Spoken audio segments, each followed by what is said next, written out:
From the highs... The amazing Leicester City! To the lows. The Leicester City have been relegated from the Premier League. Leicester City have had an unbelievable 10 years as a football club. It started with one of the most memorable moments in English football history, as a counter-attack from a Leicester penalty against Watford in the dying minutes of a playoff semi-final would go down in folklore. Failing to get promoted to the Premier League was a blow for Leicester, but they bounced back incredibly in the following season by storming the league and winning it with over 100 points and getting 31 wins. The joint third highest points tally in the Championship led to jubilation and celebrations at Town Hall, with fans looking forward to a long-awaited return to the Premier League for the first time in a decade. Some big signings had to be made in an attempt to stay in the Premier League, and so Leicester went out and picked up one of the top strikers from the previous season, Leonardo Ulloa. Mark Albrighton was a free transfer pickup from Aston Villa, who would go on to have hundreds of appearances for the club. Danny Simpson was purchased for £2 million from QPR, and inexplicably a late transfer was made for the legendary Esteban Cambiasso, a signing that would go down in the history books as one of the best ever for Leicester City. A fan favourite and a man that stood out as a class above the rest in the squad. With these signings, the plan was simple: stay in the Premier League. The season started okay, with Leicester picking up 8 points in the opening 5 fixtures, including a one-of-a-kind 5-3 comeback win against Manchester United, where Jamie Vardy announced himself to the world in the Premier League. Sadly, after that game, the Foxes went on a run of 13 games of awful results where they only picked up a measly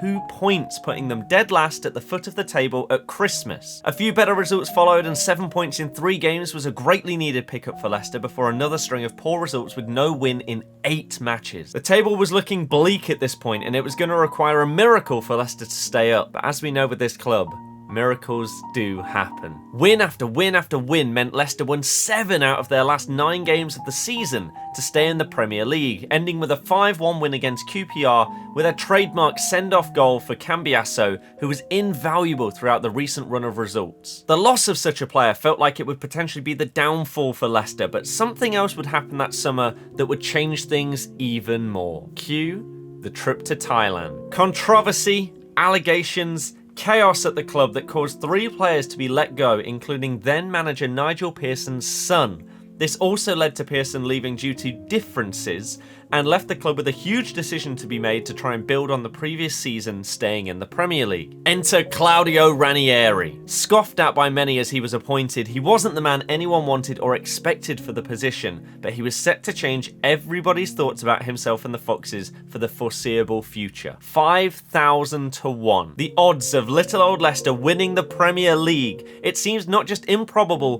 but impossible. With the money that other clubs can spend and the level of players available, how could a club like Leicester pull off one of, if not the greatest sporting underdog story of all time? It all started with a comeback win against Aston Villa. Nathan Dyer, on loan from Swansea, wins a brave header to score the winner, and it summed up the fight that the Foxes would show all season long, managing a win after being 2-0 down at home. Arsenal tried to spoil the party with an Alexis Sanchez hat-trick at the King Power, but Leicester would bounce back instantly, with no losses in the next 10 games as Jamie Vardy went on a record-breaking run of scoring in 11 games in a row, beating the 10 previously set by Ruud van Nistelrooy. A loss away at Liverpool wouldn't stop the Vardy party as they won the return leg in a few weeks' time before a huge win away against Manchester City, which was arguably the turning point for many fans, pundits and players alike to really think that the unthinkable was becoming reality. Arsenal pulled off a massive win at the Emirates to do the double over Leicester due to a late winner by Danny Welbeck. However,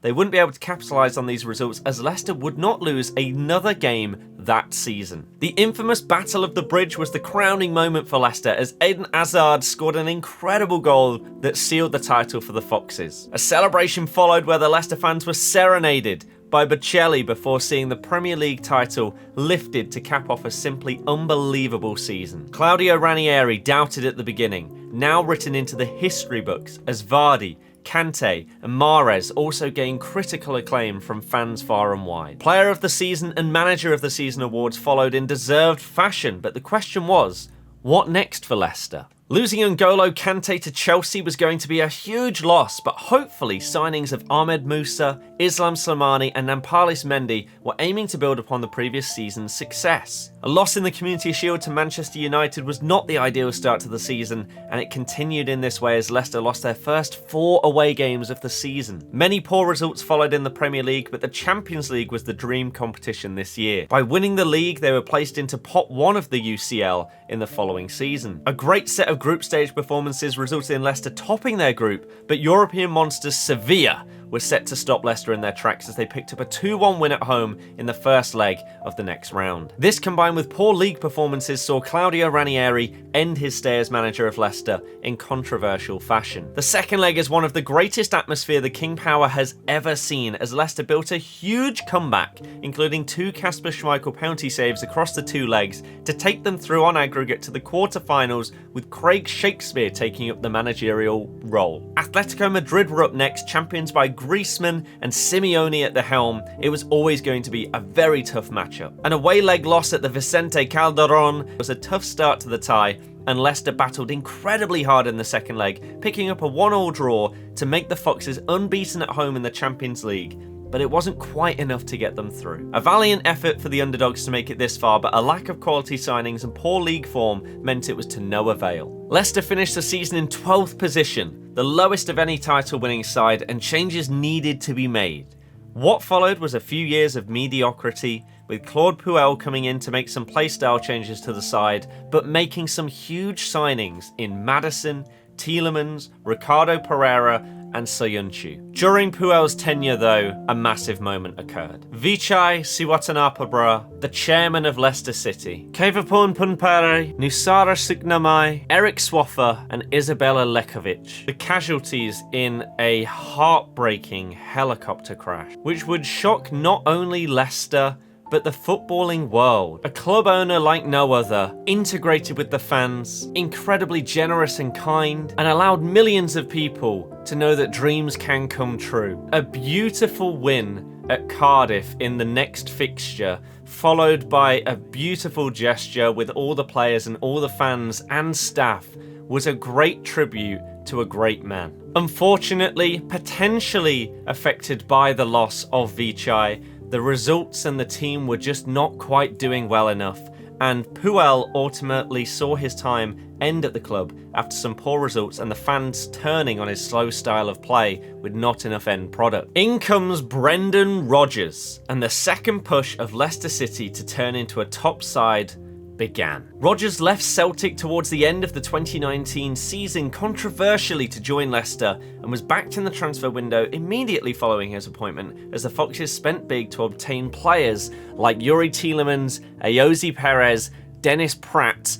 The Foxes' life under Brendan Rodgers got off to a really good start. Slightly more exciting football than under Puel previously. We had a massive 9-0 record-breaking victory against Southampton away from home, and Leicester managed to get to the quarter-finals of the FA Cup and the semi-finals of the Carabao Cup. However, 3 losses in the last 4 games meant that Leicester had been in the top 4 from game week 6 all the way till the very end of the season, where they ultimately failed to hit that Champions League spot and managed to finish 5th in the league. What would have been a great target at the start of the year ended up feeling like a failure due to how good the season was doing. Fast forward to Brendan Rodgers' second season at Leicester, and in come Timothy Castagna and Wesley Fofana as the main new transfers.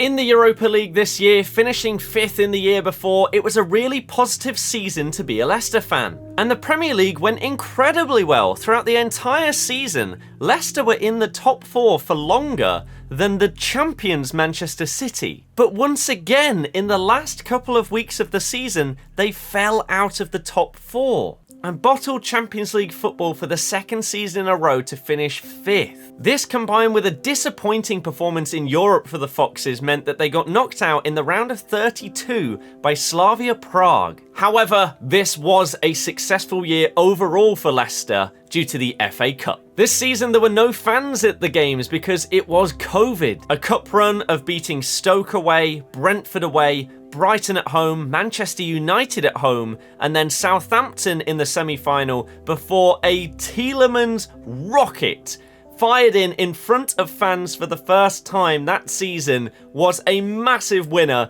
to get Leicester their first ever FA Cup. Previously, they were the team that had reached the final the most times without winning it, but an unbelievable goal loved by many, and the lucky fans, including myself, that got to go to this limited capacity game will never forget it. Rodgers got his third season underway by winning the Community Shield against Manchester City. Big money was spent on Patson Daka, Boubakary Soumare, Yannick Vestergaard and Ryan Bertrand. But once again, Leicester would disappoint in Europe. Finishing third in their Leicester saw themselves head down to the Europa Conference League, where they would see off Randers, Rennes and PSV. A trip to Roma for the semi-final second leg was where Leicester could potentially make history. Unfortunately, the insane atmosphere and Tammy Abraham were just too much, and Leicester were knocked out in May in the semi-final. This was a common theme, as they were knocked out by Liverpool in the EFL Cup, and knocked out by Nottingham Forest in an embarrassing 4-1 defeat away from home in the FA Cup. An 8th place finish meant that Leicester did miss out on European football for the next season. And so Brendan Rodgers' final season at Leicester begins.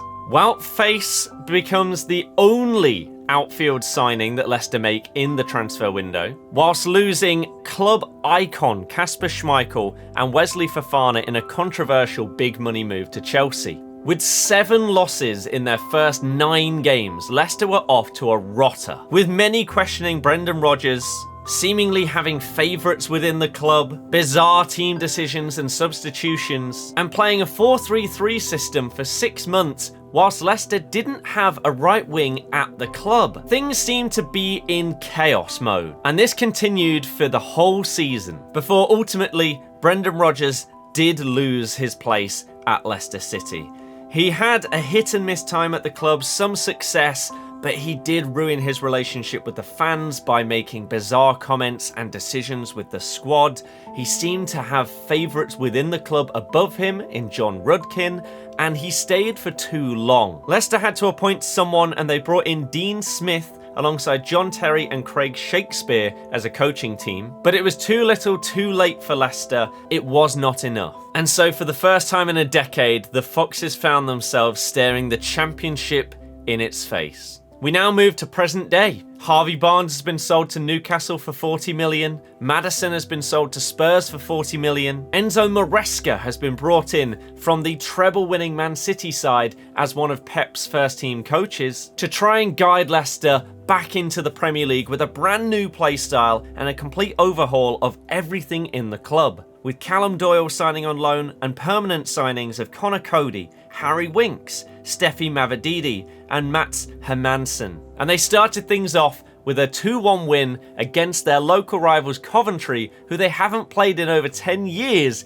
to start off the season. There are many positive signs for Leicester after a crazy 10-year spell up and down the leagues with playoffs, titles, cup wins and relegations. It's been a mad time to be a Leicester City fan. But what do you think is going to happen to them over the next couple of years? I would love you to let me know in the comments. If you enjoyed this style of video, hit the thumbs up, subscribe, and I'll see you guys next time.